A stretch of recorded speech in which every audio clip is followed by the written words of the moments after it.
നീ ഒരു ദിവസം റിഗ്രറ്റ് ചെയ്യും. അന്ന് ആ ഒരു സമയത്ത് നിന്റെ അവസ്ഥ എന്താണെന്നുള്ളത് കേരളത്തിലെ ജനങ്ങൾ കാണും. അത് അധികം വിദൂരമല്ല. എനിക്കറിയാത്തതല്ല, ഈ തന്തയില്ലായ്മ കാണിച്ചിട്ടും ഇവന്മാർക്ക് വേണ്ടി കോടതിയിൽ ജാമ്യാപേക്ഷ കൊടുത്തത് ഏതവനാണെന്നാണ് ഞാൻ ഈ ആലോചിക്കുന്നത്.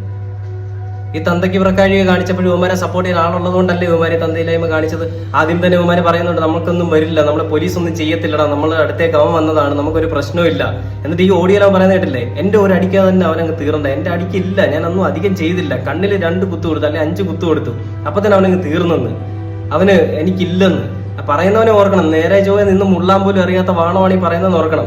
എന്നിട്ട് തിരിച്ചടിക്കത്തില്ല എന്ന് തോന്നിയിട്ട് ഒരുത്തനെ പിടിച്ചിട്ട് അടിക്കുകയും എന്നിട്ട് വീരവാദം മുഴക്കുകയും ഒന്നും ചെയ്യാൻ പറ്റത്തില്ല എന്ന് പറഞ്ഞുകൊണ്ട് ജാമ്യാപേക്ഷ കൊടുക്കാനായിട്ട് പോവുകയും ചെയ്ത വാണങ്ങൾ ഏതൊക്കെയാണെന്ന് നമുക്കറിയത്തില്ല.